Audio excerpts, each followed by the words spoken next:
Welcome to the Cenario Podcast, your guide to mental health and well-being.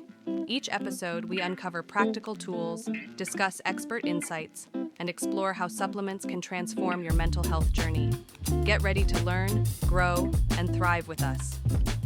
Ever felt that sudden jolt, when you almost drop your coffee, even though it's, clearly not life or death? Yeah. Or maybe that background hum of worry, that endless to-do list feeling. We all experience stress, but we tend to just lump it all together, one big overwhelming thing. Today on the deep dive, we're really going to try and unpack stress, pull back the curtain a bit. We're extracting insights from our sources to understand its, surprising complexity, our mission, to figure out what stress really is, look at its four main types, and then give you practical, science-backed ways to manage it, no matter the type. It's about taking something we just feel and giving you the tools to understand and maybe even master it. Yeah, and what's really fascinating, I think, is how we talk about stress like it's just one thing, this, single bad guy. When actually understanding the different forms, that's the critical first step to getting some control. Because what helps with, say, a sudden shock won't necessarily work for that long-term grind. This deep dive isn't just about naming it. It's about giving you a specific roadmap so you can manage it in a healthy, sustainable way. That's such a crucial point. We often just demonize stress, but the real insight maybe is that it's not just negative. It's this ancient survival thing, right? So before we jump into the types, let's explore that. What's actually happening in our bodies when we feel stressed? Well, at its core, stress is your body's instinctive reaction, hardwired to any challenge or threat it perceives. Think of it like your internal alarm system. This reaction, we call it the fight or flight response. It gets kicked into gear by your nervous system immediately, and it floods your system with stress hormones, things like cortisol and adrenaline. It's all designed to give you that burst of energy and focus to confront the threat or, run away. So it's not inherently bad then. In short bursts, it actually sounds pretty useful. Precisely. Yeah, exactly. In small doses, stress can be incredibly helpful. It sharpens focus, boosts performance, helps us meet deadlines, perform under pressure, all that. The problem isn't stress itself. It's when that alarm system gets stuck in the on position. That long-term exposure without relief, that's when things go off track. It can lead to chronic anxiety, sleep problems, even serious chronic illnesses. So the trick is understanding which alarm is ringing and why it's not shutting off. That recognition, that's the first step toward better mental and physical health. That makes so much sense. It's like our ancient hardware running on modern software problems. Mm-hmm. And when it comes to sorting these different alarms out, clinical psychology often talks about four main categories. Mm-hmm. Understanding these is really key to recognizing what you're going through. That's right. We'll look at acute stress, then episodic acute stress, chronic stress, and traumatic stress. Each one has, different triggers, different symptoms, and really different long-term effects if they're not addressed. It's about getting a more precise language for what you might be feeling. Okay, so let's kick things off with what I guess is the most common one, acute stress. How would you describe that sort of immediate hit? Acute stress is that immediate, intense, but short-lived response to a specific, sudden thing, a stressor. It's what happens when something unexpected pops up, like that near miss in traffic you mentioned, or having to speak in public, or a sudden argument. It's your body's a quick emergency reaction. Can maybe give us an example? Walk us through a scenario. Absolutely. So imagine you're driving, maybe thinking about work, and suddenly, wham, a car swerves right into your lane. For a second, your heart pounds, hands might grip the wheel, you gasp. You might feel hot or cold, that surge of adrenaline. But once you've swerved, or they correct, and the danger passes, within an hour or so, your body starts to settle, back to normal. That's acute stress in action. And the good news is, your body's designed to recover pretty quickly from this type. It usually fades once the event is over. And if someone's feeling that, what are the telltale signs? Physical, emotional? Common symptoms would be that rapid heart rate, maybe sweaty palms, muscle tension, definitely, like a stiff neck or shoulders. Yeah. And that immediate feeling of irritability or anxiety. You might also get an upset stomach or that sudden need, It's your body diverting energy. Right. The acute burst is manageable, usually. But what happens when those moments, those sudden jolts, stop being isolated? When they become, almost every day? What kind of stress is that? Yeah, when that acute stress becomes a recurring pattern, almost constant. That's when it develops into what we call episodic acute stress. These are the people who often feel perpetually overwhelmed, always rushing, chronically disorganized maybe, struggling with just a relentless stream of demands, whether they're self-imposed or external. It's like living with a low-level alarm bell ringing all the time. Oh, I think so many of us can relate to that. A classic example might be the working parent juggling everything, right? Demanding job, school pickups, cooking, cleaning, errands. They're always running late, maybe snapping at people they love, waking up at 3 a.m. thinking about everything they didn't finish. It's not one big thing, but a million little things. That's a perfect illustration, yeah. And for these people, the symptoms aren't just fleeting, they become chronic. We're talking frequent tension headaches, maybe chest pain, a persistent sense of worry or dread, quick anger, mood swings, and definitely disturbed sleep, insomnia. The real concern here, the reason it matters, is that without taking action, this kind of stress isn't just uncomfortable. It can lead to serious long-term health issues, high blood pressure, heart disease, or just complete burnout, like a low-grade fever that can eventually turn into something really serious. And that leads us straight into what sounds even heavier, more entrenched, chronic stress. What's fundamentally different here compared to that episodic kind? Chronic stress is pervasive, long-term. It just doesn't let up. It comes from ongoing situations that feel inescapable. Think persistent poverty, navigating a really toxic long-term relationship, severe work burnout that's gone on for years, or unresolved trauma from the past. Unlike acute or episodic stress, chronic stress actually starts to change your brain chemistry. It's a major, major threat to both physical and mental health. Insidious. An example that springs to mind is someone stuck in a hostile work environment for years, dealing with a difficult boss, no growth, constant criticism. It just grinds you down. It's not just a bad day. It's like the structure of their daily life. Exactly. And you see people in that situation start to feel just drained, mentally, emotionally detached, physically unwell. Symptoms include that deep, low energy, exhaustion that sleep doesn't fix, worsening depression and anxiety, trouble sleeping night after night, even a weakened immune system getting sick all the time. The impact is profound. Chronic stress can literally reshape the brain. It significantly increases the risk of stroke, messes with your immune system, and can contribute to major mental health disorders if it's not identified and dealt with proactively. It's like a constant dripping tap, slowly eroding your foundation. That's really sobering. And finally, there's a type of stress that often stems from one single huge event: traumatic stress or post-traumatic stress. What defines this category? This form develops after someone experiences or witnesses something deeply disturbing or life-threatening. It could be violence, abuse, combat, a serious accident, a natural disaster. Many things. The key is the overwhelming nature of the event. It leaves a lasting imprint. A powerful example I've heard is someone who survived, say, a violent robbery. And now they get panic attacks just walking down that same street. They start avoiding the area, have nightmares, feel unsafe even in crowds. That's a classic presentation, yes. The symptoms often include intrusive flashbacks, vivid nightmares that replay the event, emotional numbness, feeling detached, intense panic attacks, or severe anxiety, often triggered by reminders, actively avoiding anything connected to the trauma, and a state of hypervigilance, always feeling on edge, scanning for danger. And this raises a really important point. Unlike the other types, traumatic stress often needs specialized help, trauma-informed therapy. Early intervention is absolutely key for recovery. Okay, so we've outlined these 4 distinct types, which is incredibly helpful. But for you listening right now, the real question is, how can you start to figure out the type of stress you might be facing? It's not always neat and tidy, is it? That's the challenge, exactly. And also the power of knowing this stuff. You need to ask yourself some specific questions, like, is this stress triggered by one thing, a single event? Or does it feel like this ongoing pressure? Do I feel it daily or only in certain situations? Am I experiencing physical stuff, headaches, chest tightness, muscle tension, that deep fatigue sleep doesn't touch? And maybe the most important one, how long has this been going on? Short term. Or weeks, months, even years. Recognizing these patterns is your first big step. And if you're still not sure, sometimes just, tracking things. Keep a simple stress journal for a week or two. Note your thoughts, feelings, symptoms. It can really help clarify things, show you the landscape of your emotions, and point you towards the right kind of help. That's brilliant advice. Simple but powerful. So now that we've zeroed in on these different types, let's pivot. Let's talk about the really empowering part, what you can actually do about it. Whether it's that acute jolt, the relentless grind of episodic acute stress, or something deeper. Our sources point to several science-backed ways to start taking back control. Absolutely. Let's dive into some practical, actionable strategies, things you can really use. First up, let's talk movement, physical activity.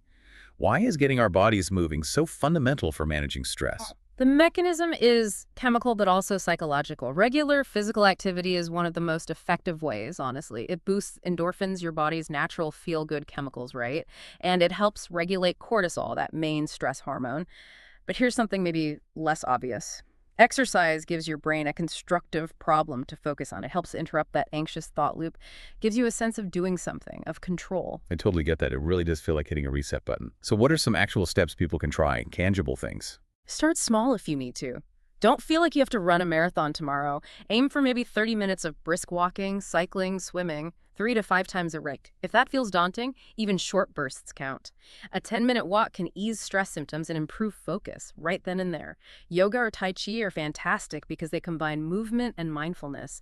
And honestly, just dancing around your living room to music totally counts. Whatever gets you moving. Okay, next up, mindfulness and meditation. We hear about this everywhere. But what's the real why? Why is it so effective for stress? Mindfulness essentially trains your brain to stay put, to stay anchored in the present moment, which is incredibly powerful because so much stress comes from replaying the past or worrying about the future, right? Catastrophizing. It actively reduces that overthinking, that anticipatory stress, that hair-trigger emotional reaction. Scientifically, it's shown to reduce activity in the amygdala, that little alarm bell in your brain, the part that screams fight or flight. Mindfulness helps quiet that down. Quieting the alarm bell. I like that. What's a good starting point for someone who thinks, I can't sit still for 5 minutes? Start super simple. Guided meditation apps, Headspace, Calm, lots of others, they're great for beginners. Or try box breathing. It's really grounding. Just inhale for 4 seconds, hold for 4, exhale for 4, hold for 4, repeat. Body scans, just mentally checking in with different parts of your body can be very helpful. Gratitude journaling too. Simple things. The science shows mindfulness can really reduce symptoms of episodic acute stress, anxiety, improve sleep, attention, emotional regulation. It's like a workout for your brain. That's a fantastic toolkit. Now, this next one really hits home for me. Setting healthy boundaries. Why is drawing lines so crucial for stress? Because unclear or non-existent boundaries. They're often a direct path to emotional exhaustion, to resentment, burnout, especially in high-stress jobs or demanding family situations. Setting personal limits is fundamentally about protecting your mental space, conserving your energy. It's about asserting your self-worth, really, drawing a line in the sand. This far, no further. Oh, I totally relate. I remember when I first started saying no to things. It felt so wrong. Yeah. I was letting people down. But honestly, it was the biggest game changer for my own stress levels. What's maybe one small step someone could try tonight? You're definitely not alone in feeling that way. It takes practice. A great first step is just practicing saying no without feeling guilty when you're truly overcommitted. Maybe that means turning off work notifications after a certain hour, actually doing it, or setting digital boundaries, muting group chats, limiting social media scrolling. Ask yourself this question: what am I tolerating right now that I really shouldn't be? Boundary setting isn't selfish, it's self-respect. And it directly cuts down stress by preventing overload. So true, so true. Okay, moving on. Let's talk connection. Connecting with others. What's the real impact of social support on our stress? Well, humans are fundamentally social creatures. We're wired for connection. Social support isn't just, nice to have. It acts as a powerful buffer against chronic stress. It literally helps regulate your nervous system. Just talking things out, sharing what you're going through. It can shift your perspective, lessen the intensity of those overwhelming feelings, and remind you you're not alone in it. How can someone actively find that support? Especially if they feel kind of isolated. Reach out. Start there. To a trusted friend, a family member. Sometimes just a phone call, a coffee can make a huge difference. Consider joining a support group. They exist for almost everything now, even online. Or attend a community meetup around an interest you have. Shared activity builds connection. Scheduling regular check-ins with a therapist or counselor provides that structured, objective support too. And it's really important to say, if your stress feels persistent, if it's interfering with your life, or if it's linked to trauma, seeking professional care isn't just a good idea, it's crucial. And finally, let's touch on supporting our bodies from the inside. Nutrition and supplements. Why is what we eat and supplement with so critical here? It's foundational, really. Nutritional gaps can actually make your stress response worse, more reactive. Conversely, certain vitamins, minerals, they're vital for supporting your nervous system, Right. for regulating mood, energy. It's about giving your body the basic building blocks it needs to cope effectively. So, what are some key nutrients or supplements that the research highlights for stress resilience? Okay, a few tend to stand out. Magnesium is a big one. Found in leafy greens, nuts, whole grains. It helps relax muscles, supports sleep, lowers cortisol. Crucial. L-theanine, that's an amino acid from green tea. It promotes calm alertness, reduces anxiety without making you drowsy. Ashwagandha, it's a powerful adaptogen, which means it helps your body adapt, build resilience to stress. Like training it, reduces cortisol too. GABA is another one, a calming neurotransmitter. Acts like a brake in the brain, slowing down that anxious overactivity. Then there's 5-HTP. It's a precursor to serotonin, so it might help mood and anxiety. But, important note, don't combine it with antidepressants unless you talk to your doctor. Really important. And valerian root, a traditional herbal remedy, good for calming the nervous system, especially helpful for sleep issues. But always, always talk to a healthcare provider before starting new supplements, especially if you're pregnant, on meds, or have health conditions. Safety first. This has been such a thorough look at stress. Recognizing it is one thing, but knowing when to get professional help, that feels even more vital sometimes. So many people wait until things are really unbearable. What are the clear signs? When should someone reach out? Yeah, that's a critical point. You should definitely consider seeking professional support if your stress lasts for weeks or months and there's just no relief in sight.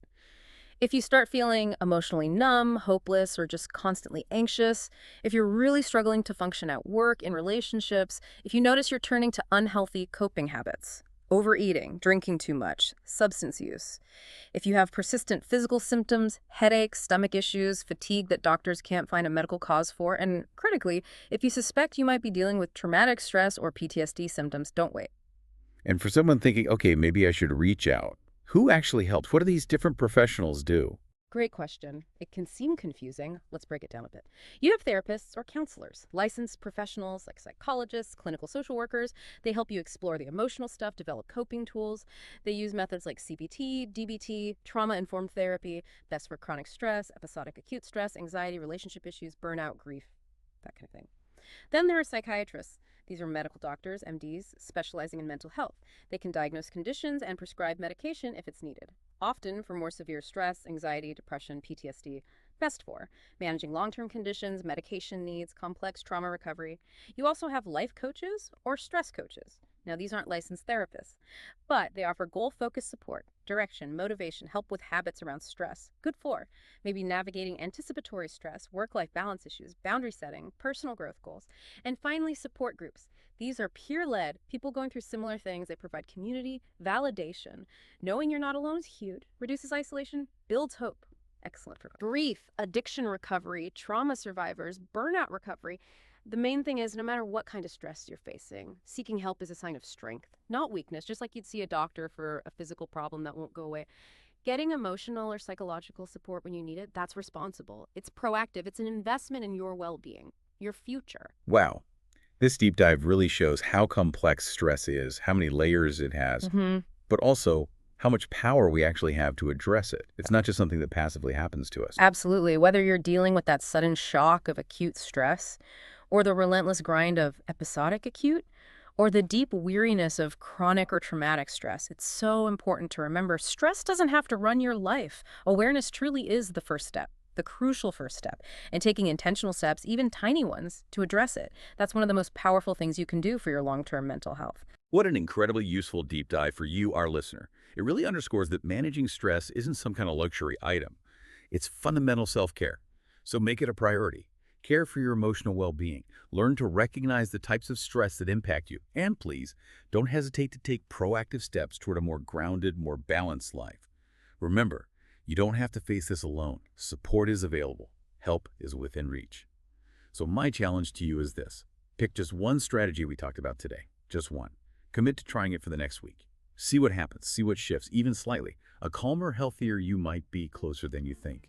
Thanks for tuning in to the Cenario Podcast. Don't forget to visit Cenario.com for more expert tips, articles, and supplements designed to support your mental health.